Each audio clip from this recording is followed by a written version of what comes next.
Hi again. Welcome back. We're glad you're here. My name is Meghan Smallwood, and I am one of the co-hosts of this podcast that you're listening to. And who is my co-host?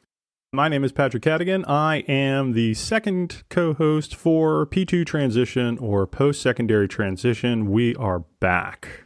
Yes, and we are here with another interview. This one's a real special one, a little different from our others. Chock full of information for you, though, and we are excited for you to hear what our interviewee has to say.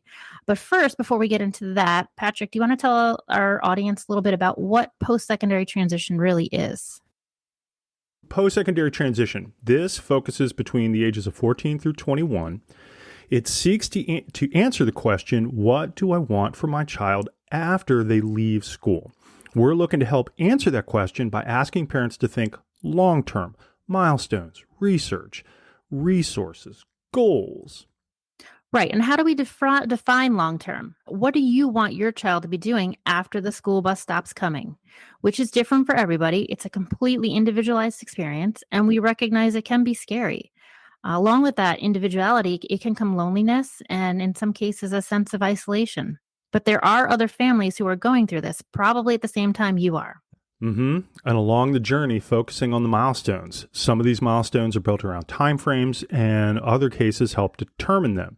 Using your child's school experiences to help with doing research, using the resources at your disposal, including the school transition specialist and other teachers. It is a lot of information. There is a lot to consider. In many cases, answers don't immediately present themselves. There is going to be some give and there's going to be some take. There will be things that you will do that don't have the desired outcome. So trying to do it all at once can feel consuming. So we're hoping to clear away some of the fog. Right. And we have a couple people here to help with that. Do you want to do a little introduction for who they are? Yeah, a little bit of background. So Curtis and Selina Gray. I actually worked with Selina in the past at my previous school, and she was basically my boss. And her family has a really unique story, and we wanted them to both tell that story and see what happens. So all right. And so today we're lucky enough to speak with Selina and Kurt about their foster son, Philip. Thanks for joining us, guys. Thanks for having us. Yeah. So different scenario than some of our other guests on the podcast. So do you mind just telling us a little bit of background, mostly starting with Philip when he was going through that like post-secondary time, getting ready to leave the school system? Philip had been my student for 8 years. But his parents and I had talked many times. They knew that they didn't want him living with them forever because they have other children and they understand like that's a process. Part of growing up is moving out and getting your own place. So they had started talking to me early about the possibility. They knew my background was residential. So we had been discussing the possibility of him moving in with me after he graduated for quite a while. And so when it came up to his graduation time, he graduated, and I think he moved in, the very next week or something. They had it ready, and he moved in with us the very next week after he graduated. They had hoped when he was 18 that he could move in then because he's an adult. And I was like, well, so I'm his teacher. So unless you're going to move him to another school, that's not going to happen. Conflict of interest, yes. Yes. So could you just give us a little insight into, Philip's disability and his level of need overall? So Philip has autism, and he is verbal, but he is non-conversational verbal. The majority he's echolalic, meaning he will generally echo the last thing that you said is what he will repeat. So understanding his needs can be pretty difficult at times. He doesn't have safety awareness at all. So he does need watched and supported most of the time. Like when we go out, he will walk out in front of a car. He will not notice that the car is moving. When we're in groups, he will not notice if he has left our group and joined a completely different group of people that he does not know. but he is somebody who can work. He is somebody who, once you teach him a job, then he knows the job. Where Philip has struggled through school and where he almost failed out at an enclave site is when other people's needs supersede what he needs. And so Philip, for instance, when he was working at our greenhouse, the school has a greenhouse, and he would go out to that site and work there. And he could do more work independently than his 6 classmates combined if you gave him the work and you walk away. You can prompt him from across the building to remind him to keep working, because sometimes he gets distracted, but who doesn't? I don't work 100% of the time while I'm at work. So he could do that if you walk away. Conversation is hard for Philip. It's another job. So if you stand there and you talk to Philip while he's working, you're asking him to do 2 jobs at the same time. And that doesn't work for him. It doesn't work for who he is as a person. And what was happening was Philip had started having a lot of behavioral outbursts. We had worked really hard on Philip's behavior plan, and he was being very successful. And then he started having these outbursts out at the job site, out at the greenhouse, and we couldn't figure out what was going on. And then finally I discovered that the teacher who had that group would stand there and talk to Philip.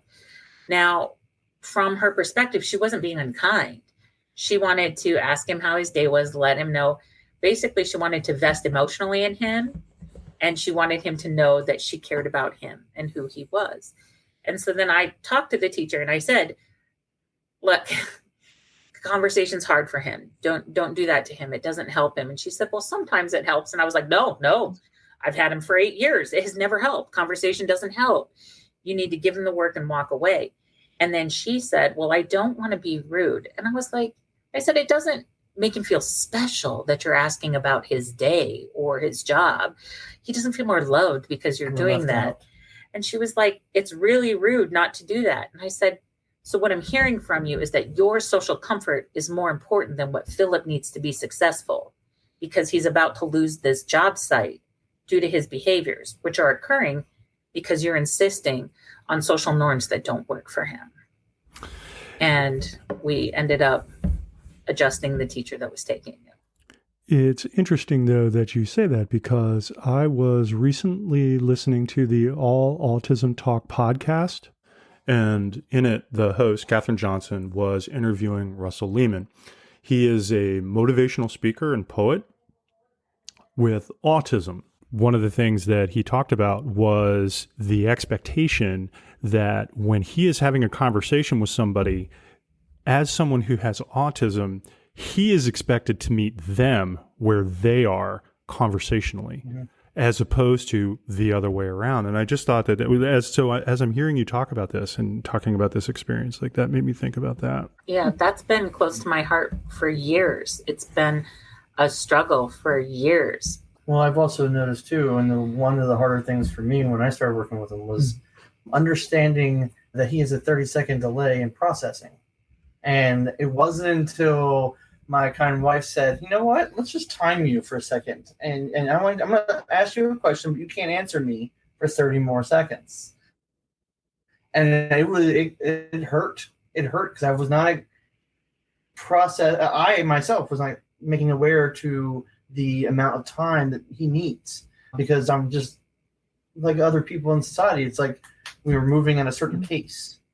And you get run over in a conversation if you don't keep up. And I think that goes hand in hand with his not wanting to talk, because he's trying to do a job and then also carry a conversation. And that took a while. I had to keep my prompts and questions short and give them time, and we've now been more successful. Yeah, and then you have to get yourself comfortable with, there's a specific way that works to speak to Philip, and it's limited language and concise language, really clear, which the funny thing is, socially speaking, it sounds rude.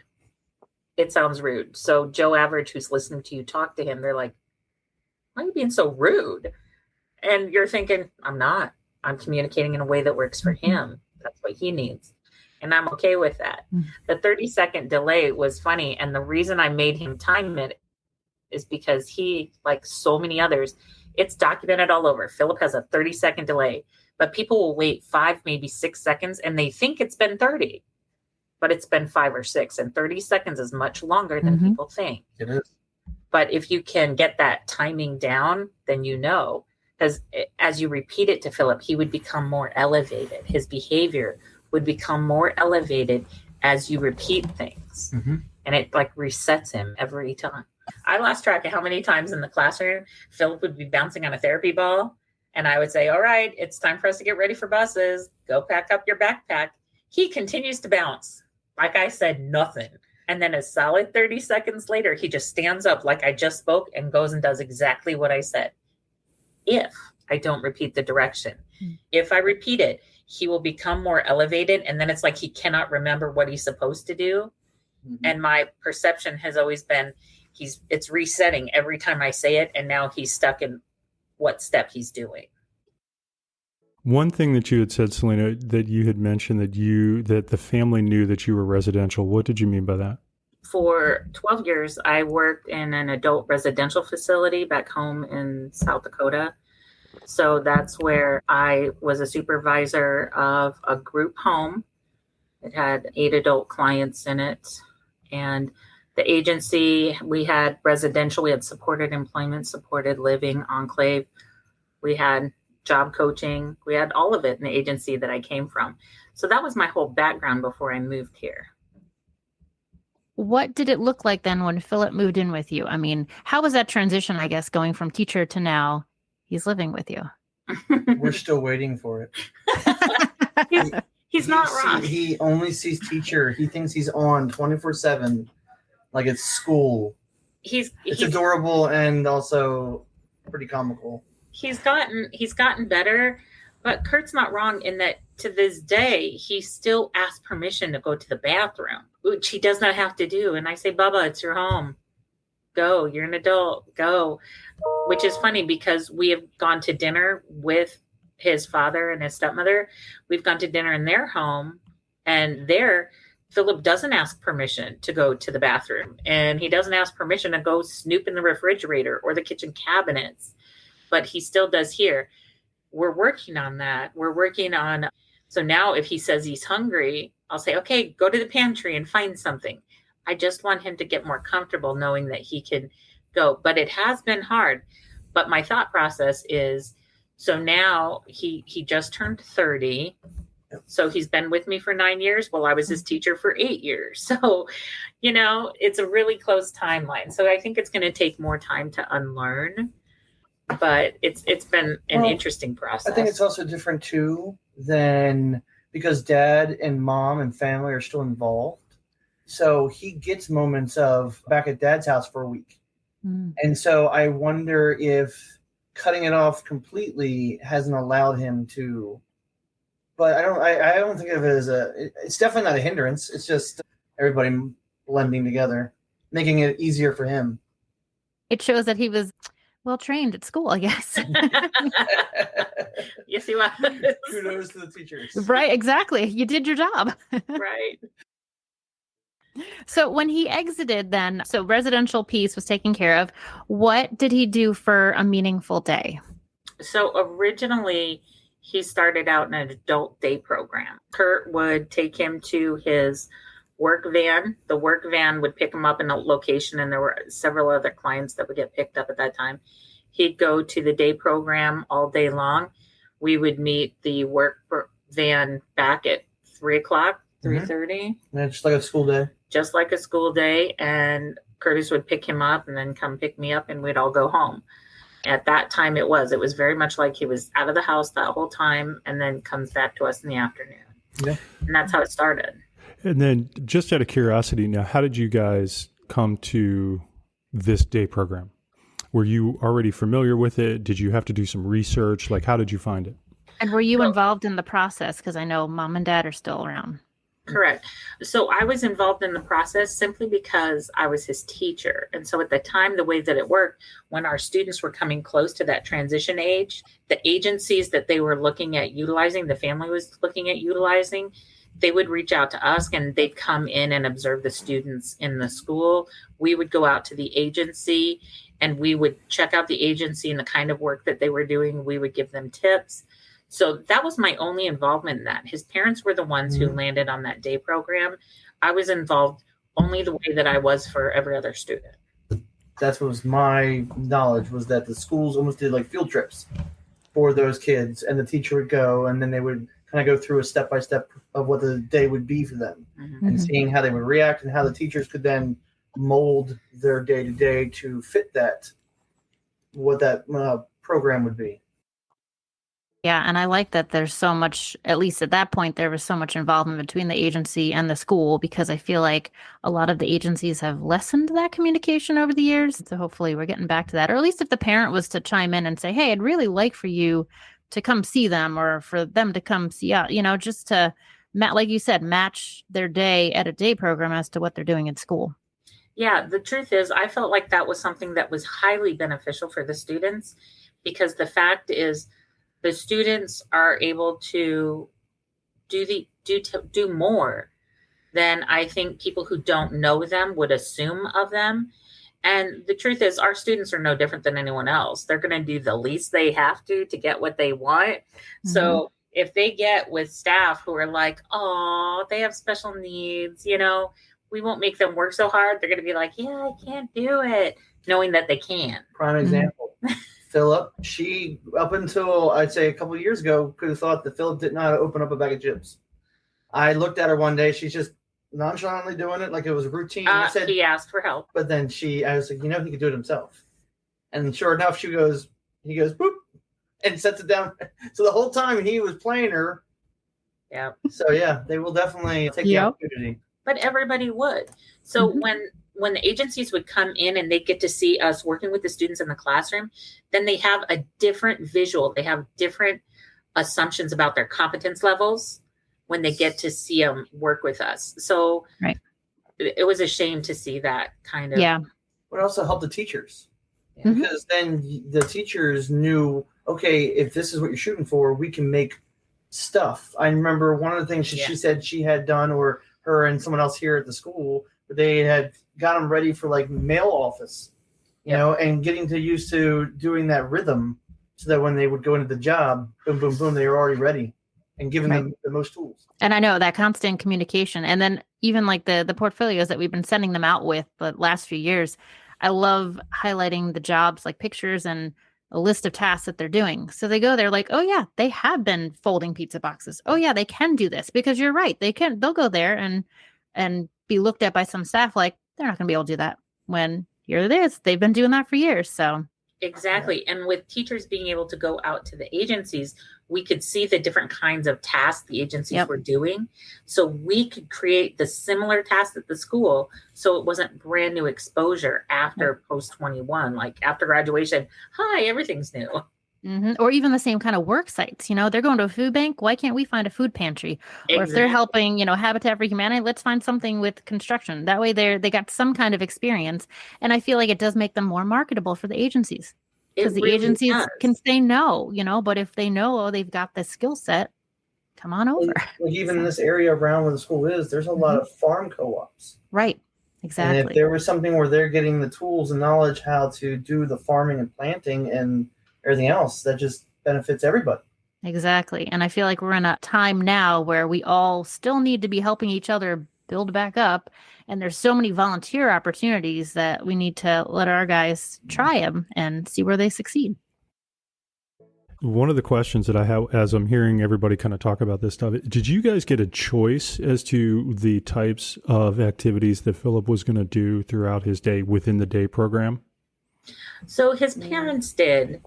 They had me sit in on the interview to give feedback, but that's not really required of teachers, but of course I did. But what they did was they ran us through, and there were only like 3 different areas where they were like, Philip had an option. They said, hey, just so you know, we offer this class. So he would be working at his station, but at this time he could leave that station and come and do this class, this class. There were like 3 of them. And so they asked, would it be something he was interested in? And like, I remember one of them being a computers class that he could have done. which Philip wouldn't have cared about, but there was a music class. We knew he would. So we said, yes, absolutely. And I can't remember what the third one was, but that was all that we had, the input about his programming, because I remember we had worked hard with Philip. Philip could work at a greenhouse and do more work independently than all 6 classmates combined. But when he got to his adult day program, their belief about his skill set at the time, they said they could not put him over in like the enclave kind of part of the agency. They kept him into the main floor. And when you say enclave, what is enclave? They were people, those were clients who would actually go out to different job sites in a group. They would get to go to different job sites. And they said that Philip could not go out to the different job sites. So he worked in building all the time? He worked in building at all times. So he started at a day program. And how long was he there for? Because I know plans changed. Yes, they did. He was at the day program, I want to say for 2 years or just shy of 2 years. Yes, so he was there for about that amount of time. It was a struggle. There were concerns that we had. The fact that Philip was considered to not be independent enough to be able to do the enclave work when he could. It turned out that the agency that he was going to, they would not implement his behavior plan as it was written. They would not. And they had this idea. Philip is not, he's not non-compliant, and he's not fully independent. With Philip, he will do a job. If you say, all right, Philip, put that away, it's time to work, he will put it away and get to work. But at his job where he was, unless he was independently motivated to work, then they wouldn't have him work, because they said he's an adult. He can make that choice. Yeah. And I was like, and he will, just tell him it's time. I don't understand. And so he would spend days of just sitting and rocking at a table with a stimmer. And that's what he would do. Now, a stimmer was a piece of string or a piece of a lanyard that he would stimulate himself to focus. His parents instituted that. We have since taken it away because it became more aggressive. Because it became negative to him. But the other issue with that was that I try not to be too negative, but they took everything that teachers took for years to figure out with Philip, do something, then it backfired. So they tried something new. It worked. You guys have all been building on this behavior plan throughout the years for an agency to just say no more. And it sounds good. They're adults. They should be independent, but they're not. They're on different levels. Mm-hmm. Yeah, he could do so much. If you ever watched him work, he can do so much. He just needs, and verbal direction. How hard is it to give verbal direction? So that was being problematic. The behavior plan following was being problematic. His aggression started to increase, and we didn't know why. This is how we found out this was going on. Mm-hmm. He started becoming more aggressive at home and very agitated. And then the van situation, he would come flying off that van, really amped up. And it took us a while before one of the things we noticed is this music would come blasting. The driver didn't like listening to all of the noises clients would make in the van. So he'd just listen to very loud music. Philip is very, very sound sensitive. Yeah. Very. Like, his bedroom is downstairs, and I can be on the main floor, and in a regular voice, softer than what I'm currently speaking in, I can say, Philip, it's time to come upstairs. Let's get ready for dinner. He can hear me, and he will respond. So you put him in a van with that kind of loud music. I can't even imagine how painful that had to be for him. And we spoke several times with the van driver and with the agency, and that wasn't changing. And I think our final straw was when we tried getting the headphones and stuff. But we did give headphones. It wasn't enough. I think the final straw really though also was The day you got dropped off. no was they in politics the state government decided to up the minimum wage to $15 an hour. I guess we've been on a steady incline. I don't know if we've reached that mark yet. It's been a while since I've even looked at minimum wage, but the kids there fell under the guidelines that they were required to have minimum wage. And a lot of the jobs that they were getting were redos, like they were repacking folded blankets in skids, and it would go through the process and back on the U-Haul truck. Those people were like, we're not paying $15 an hour for a job that's being redone that we could pay one person. So a lot of those jobs were gone, and we got a note saying that Philip was going to go in the rec and leisure room, which because they deemed him not able to go on job sites. Yeah. As we were just saying, that if you gave them you'd learn, and each job site had 2 staff. And for them to understand that all they needed to have one person come around and say, hey, back to work, and then keep walking. But because he wasn't independent, he was going to be stuck in a room, and they were going to go on community jobs, which his dad would have to pay for money to the mall and everything else on top of everything else that they've already. So, that's interesting how they handled that. Yeah. Not well. In talking with his dad and with Curtis decided he would take over Philip's day programming full time. Self-directed has been. So self-directed is the way we went after that. Pro self-directed all the way. If you've got the right people who all you got to do is just ask for jobs. I mean, we were eating at Red Robin, and they have these little folded up things for the kids with a crayon in it. And she simply asked the guy, hey, how do you guys do this? Oh, we come in so and such earlier to get it all done. She goes, how about you give them to me? I'll have them done in a week with my kids at school. And she got her kids in her classroom, not even enclave for school, her classroom, a job that they got done every week. And it's like, and since then, it's amazing. Now, it's also quite, and I guess it's still in its infancy, but a lot of companies will not allow volunteering because you have to fall on their insurance. So you really have to look where you can find the work. We just got a job actually here at Cedar Lane because they're very low on custodials. And so we come in twice a week and we refill toilet paper, paper towels, and soap. That's it. And we're done in a few hours. But it fills up his day, and it also works on so many skills. Yeah. It works on so many skills so he doesn't lose them. But the truth is there are companies, there are some guidelines. Some of them can't take volunteers. Some of them provide enclave sites. And if they provide an enclave site, they can't take volunteers or take additional jobs. If they specifically hire individuals with special needs, then they don't take volunteers because it takes a job from somebody they could hire and who could earn money. Right. But we've still been pretty lucky at finding jobs for Philip, which is great. I especially love it because we do try to look for jobs that are like for Philip's skill set that he would enjoy. Now, the truth is, when it comes to my Philip loves what I call monotonous jobs. It's if he can do the exact same thing every single day, like that brings him joy. Because when you're working with him, that's what you get to do. But that's about him, and it's not about me. And that's what he likes. He really likes things that are the exact same every time. And you just watch him be so peaceful.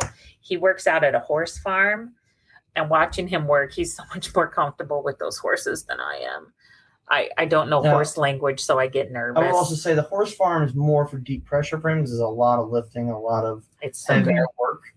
He may not be too prone to want it, but it's better for him in the long run because he's so hyper active that it helps really bring him down for a period of time, tire him out.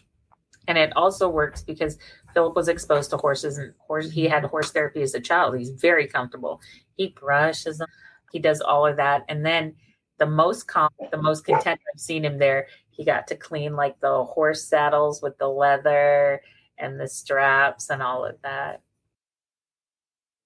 And how did you guys come across that job? Truthfully, it's just talking to people. It's networking. And then somebody finds out And you're like, oh, that's kind of how this job here happened. I was speaking with the principal and we were talking about this shortage with custodians, and like when you have one custodian during the day and there were so many classrooms who were being shorted, like you just couldn't get to it. So no toilet paper or no paper towels. We were talking about how, I don't remember how the conversation came up, but that since COVID, Philip had lost some of his job opportunities, and the principal was like, any chance he would want to do this? And he told me what his thought was. And I said, if you can make that happen, I'm willing to wager that Philip and Curtis would like to do that. Mm-hmm. And it's just fantastic. So it opens the door. I think self-directed opens the door because it puts the power back into the parents. You're not having to work through government agency. It's almost kind of like, if your roof falls off your house, you get either the money that it was equated with in a check, or you get somebody and the insurance company pays for it. This is like giving the people the check and they get to do what they want. And I feel it allows for creativity. There's so much just in this little area, but I mean, if you expand further, there's so many things that can be done. I mean, there's so many people like Philip who feels the need to pick up stuff on the sidewalk. You got Columbia Association that cleans up all the walking paths. Mm-hmm. These are just things you just have to think outside the box of what a job equals to. Yeah, that I will say that is a benefit. Now, remember, as someone who came from an adjustment training center, I see the benefits. I do see the benefits because I do come from that. But I have to say, one of the benefits of this self-directed is the jobs that you can get them tailored for your adult, who's looking for a job. It's not them trying to fit into what's available with the agency. Nope. You can snoop around and you can talk to people to find out, hey, here would be a great job. Let me tell you why my adult client would be fit for you. And that is a huge benefit that I really enjoy. I love that you said that the parents empowered, because I know when parents consider self-directed, they're like, oh my God, it's too much work. I can't handle this. I have a job, But I think when you lay it out like that you're really kind of shaping it to what works for your young adult. And I think just going out and talking and starting with people that you might already know, like talking to someone from church, talking to a neighbor, you don't know until you ask, and it could lead to something else. So I love that. Yeah, and you can find jobs for anybody based on their likes. I know you know this story. But I had an adult client who all he liked to do, the only thing that was reinforcing to him in the world that I could find was tearing paper. He would sit and tear paper. He'd do anything for you to let him tear paper. I don't know why. It's what he liked. But all I thought was, what kind of a job am I going to get him? What kind of a job? Finally, it hit me one day, and we went and approached a movie theater. And he would work. I approached the movie theater. I explained that I would come in as the job coach. I would teach him the job. They just have to train me. I will stay as long as it took to train my client. And he would clean the movie theater. He would take out the trash and everything for 1 hour of being able to tell people, theater 2, rip. And so he had a built-in reward system in that, and it was part of the job, part of the job. And that's half. I think when you can get a job for a client, for your adult client or your adult child that is tailored for them, I think seeing their joy and their success is right. But not totally only that, worth too, you also have control on who is taking your child out. Because you can get a family friend. You can get somebody who, really knows him or her. And they feel comfortable and they would get the most out of them. Maybe you're not able to do it because you're the broker of the finances and everything coming in. But you can find a cousin, an aunt, a grandparent, maybe a retired grandma or grandfather who just wants to get out and get hours in the day to do stuff. They could be spending time with their grandchild. Right. And doing it. It allows more, like I said, more flexibility for sure. Yes. And I think too, it's really neat. I know someone who loved shredding. And the parent was a little nervous about going to a business with them. So they would actually go to different businesses, organizations, and bring it home. And they had a whole shredding shredder set up, like an industrial size one, and they would do it there. But it was their way of, being part of the community by advertising. They had to go approach the business. They made a little flyer up. They'd go get it. They'd go back and get more. It was just their way of doing it and at their comfort level. See, that is fantastic. The other thing that parents can do is parents can put feelers out to each other. Mm-hmm. So if doing self-directed can be overwhelming, which truthfully, the financial side, everything that goes involved with that. Getting started. Wow. Yeah, getting started, yeah. But so then what I see are parents working together and somebody who's really gifted in that. Hey, how would you feel about you understand that process. So you take care of that for like 4 kids. Then this parent has the time during the day to go find jobs and they can identify jobs. There's a lot that can be done. Do you have any resources of other parents or any connections? Is there any groups that are out there? Because I know parents always ask, where can they find others doing this? So I do actually have, I have one parent who has a group of people that she needs to, it's a social group she has put together, but that's a nice family connection. Mm-hmm. Otherwise, it's been word of mouth, and it's only a couple of people who are connected to one another. I see this area growing for parents if they want to, and understanding also you're not limited. So like if Kurt's child is a child who is in a wheelchair and nonverbal and activating switches, and my child's like Philip, it doesn't mean Philip has one kind of job and this child has another. The truth is they pair really well. And at the agency I used to work at, that's what we would have them do. So a student like Philip, who has the motor skills and he can do it, he can, those packages that come in your microwaves and fridges when you buy them with papers and extra parts. Well, my clients used to put those together. And so Philip would be able to take that paper, take this one, take that, add in 2 spline and 3 screws, put them in the bag, put them over. And then there was a pneumatic sealer. And so the client next to him was a client who was in a wheelchair, who was activating switches. And they knew as soon as this client put the package there, they hit their button, the sealer sealed the package, and then the client could put it in the finish. Like there are ways that our children, your adult children, can work together in jobs.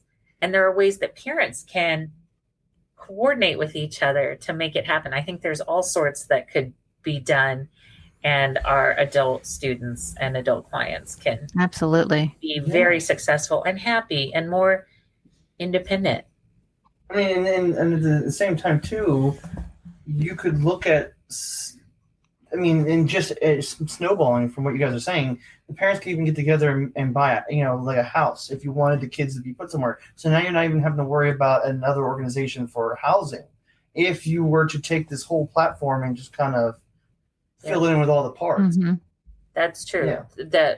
A team of families can come together, purchase a house, use the funding to staff the house to take care of, because the truth is that is very normal that your kid would move out of your home and into their own, but with a roommate. Absolutely. With a roommate. Yes. There's nothing wrong with that. Yeah. And I know that's hard. That's a hard decision for our parents to make quite often, because you're like, they're 21, but really cognitively they're like 4. I wouldn't send my 4. It doesn't matter.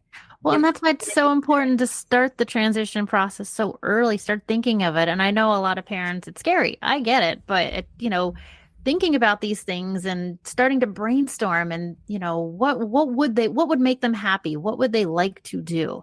And how can I go about that? And like you said, reaching out to other parents, because I feel like parents are the best resource. That's why we do so many parent panels, because they give so many good tips and suggestions because they lived it. And it is fantastic. That's why I love talking with parents. And I love talking with parents about my background in residential at the Adjustment Training Center, and even today with what we do with Phil, because I think that's how, because then you get excited and you get fired up and you realize, ooh, somebody had that idea and somebody had that idea. And ooh, I think I could try that. I got our students a job at a food pantry. And then while we'd been working at that food pantry, we discovered that they also needed help with their recycling within the church. The food pantry was at a church. So my students started learning, oh, here's what we're going to do. We're going to stock the shelves, break down the boxes, and take them all out to the recycling, which happened to be down and around the corner. Fantastic. They did that. And once they had that down, we started going through the church to get all the blue recycling buckets to take. Like, you never know where things are going to. And a lot of times too, you make that relationship with a business, start with one job. And then as they get to know the student, as you get to know them, you kind of branch out from there and say, hey, do you need help with this? Or I noticed that this is piling up. Can we try that? Yeah. Oh, yes. That's how I got a job at the same church with the food pantry. I found out that their Sunday school, they make these packets for K-2 classes, 3 to 5. And it's for kids who are too late for Sunday school. And they had coloring sheets and crayons inside these baggies and a sticker on the front. And so I found out that they would have people stay after church and whatnot to create these things. And I was like, guess what? I bet my students could do that, and we could turn them in every time we come to the food pantry on Fridays. And that is how it happened. And it was an excellent job. It was a huge multi-step job, but it saved the church time and energy. They gave us the supplies. We turned them in on a Friday when we come to do the food pantry. And I think going into the business, like, how can we help you? Not here's a disabled adult that we want to try and find a job for. I think changing the mindset to like, he's here to give back to the community. What can we do to help the community? I think it kind of makes them realize, oh, they could be a meaningful volunteer or employee even. Exactly. They're there as just like everyone else to do a job and to help out. Exactly. It isn't charity. You're not giving these clients charity. They are here. You have a need. Our client can take care of that need. We're filling that need, right? It's this little symbiotic relationship. Yes. It is not charity. No, not at all. No. To be honest with you, in my time, I've never been, when approaching for jobs, I will say I've never had someone look at it as charity. They had a hard time wrapping around the fact that they were getting 2 employees for 1. Like they were like, how do I do this? That was more of the harder parts. But it's just, there is, like I said, it's still in the infancy. So working around insurances and that kind of stuff to get them into more mainstream jobs or being in the community. Because, I mean, us being at a horse farm, we're not really mingling with people. And that would be more... Which works for Philip, by the way. It would, yes. But if I had another client, I don't know if that would work so much. Right. But his other job was a library. Again, great environment for Philip.